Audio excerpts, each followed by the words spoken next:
She let the light shine over the rest of the door and discovered a kind of small lever on its side. It easily pressed down, opening the door and revealing whatever lay beyond. Was this what they called a spaceship?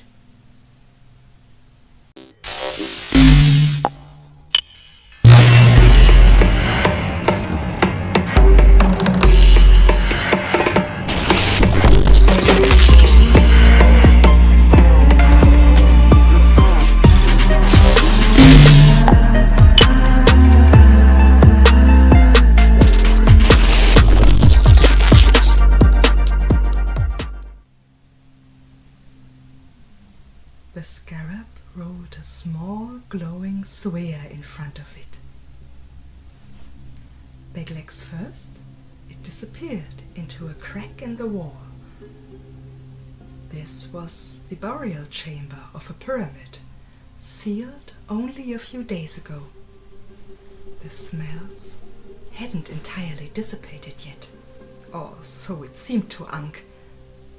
The incense of the priests, the paint of the hieroglyphs, the feast, the dancers, all of it was tattooed in Ankh's memory. Funeral ceremonies had a way of captivating everyone, and Ankh was no exception.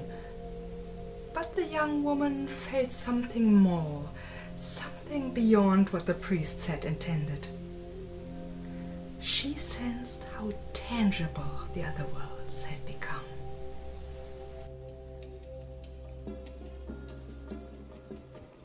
The beetle's feet scraped deafeningly against the limestone until the sound faded somewhere within the burial chamber.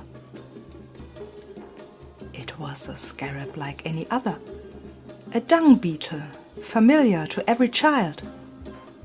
And yet, Ankh was certain her eyes hadn't deceived her. Its dung ball glowed. Her curiosity became unbearable.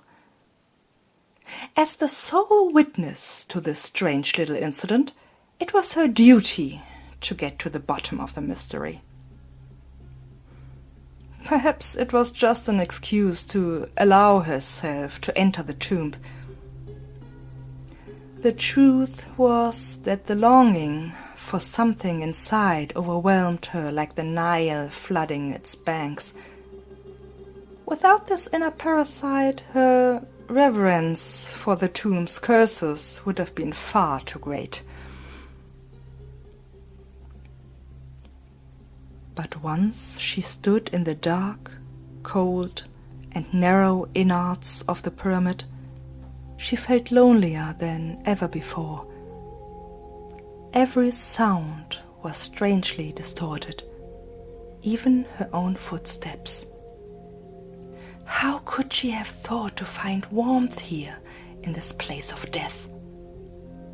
Her hands searched for the way out, blindly sliding over rough stone walls. Stone and more stone. She was trapped, buried. Powerless, she sank to the ground and wept. She knew no one would miss her.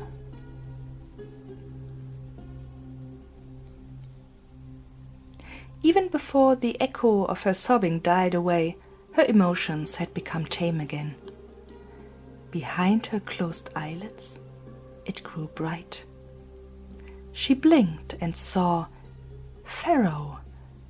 He was on his journey to the underworld, accompanied by Anubis and his closest confidants, part of the sacred painting on the burial chamber wall.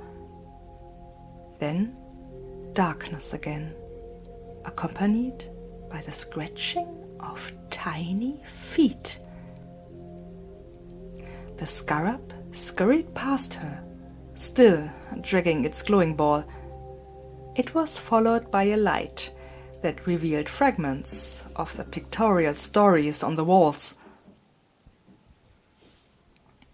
When Ankh leaped up to follow, She wasn't even thinking that it might save her. She just didn't want to be the only living being here. And so, Ankh realized far too late that she was being led through a labyrinth.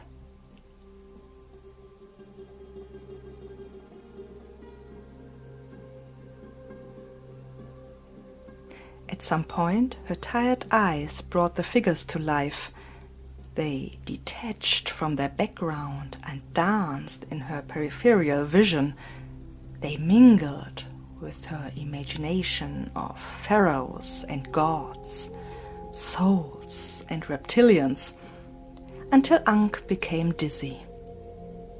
She no longer knew what was real and what was illusion, what was fantasy and what was delusion, whether she was still alive or already dead. One figure stopped directly in front of her. In the dim light, it was the silhouette of a man, strangely deformed above the shoulders, his face elongated like a snout. The light reached the man, and as it glided over his body, 2 glowing yellow eyes lit up in a jackal's head. Anubis. Ankh felt both, numb and in a trance. Whoever encountered Anubis had to go with him to the other end of the stars. She was ready. The god being stared at her without blinking, before turning away and dissolving into darkness. Dissolving? Indeed, the scarab's light didn't reveal the slightest trace of a presence, let alone a divine one.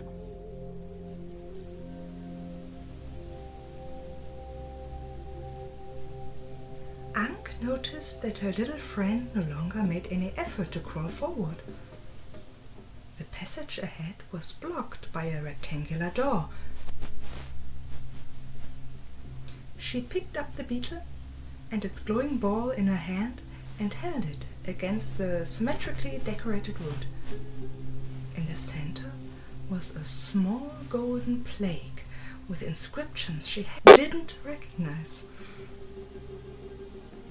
O, F, F, I, C, E. She let the light shine over the rest of the door and discovered a kind of small lever on its side.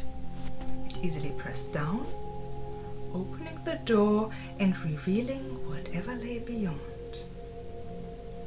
Was this what they called a spaceship?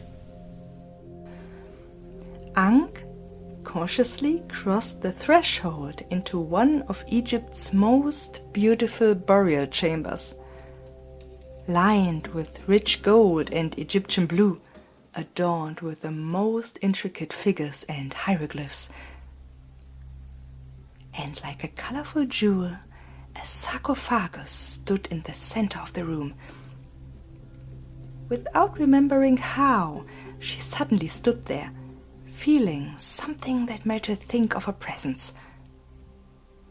Like a fading mirage, the walls flickered, revealing a new surface.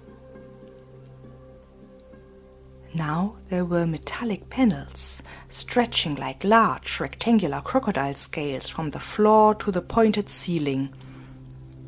The pointed roof bent as if a giant hand was twisting it from the outside. Then the room froze in this bizarre form, grey and cold.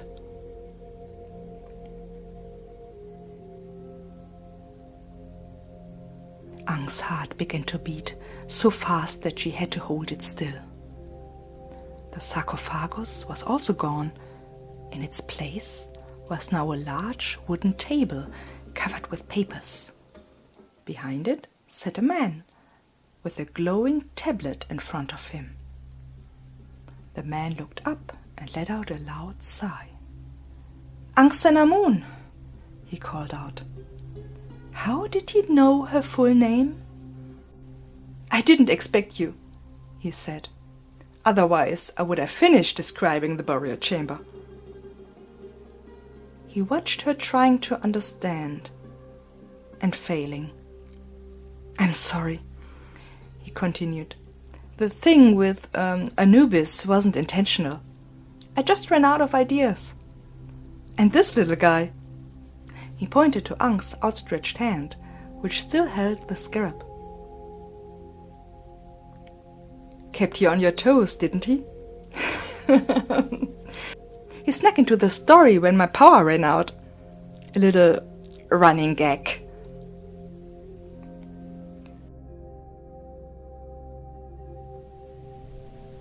The beetle crawled from Ankh's hand onto the tabletop and froze into a kind of glowing device.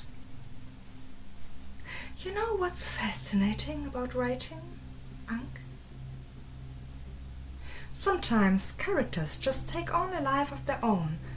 Your longing for your creator was so great that you left the story.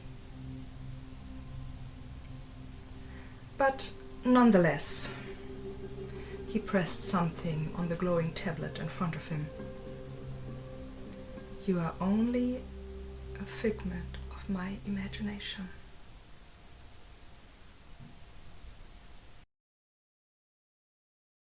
Black. A blinking cursor.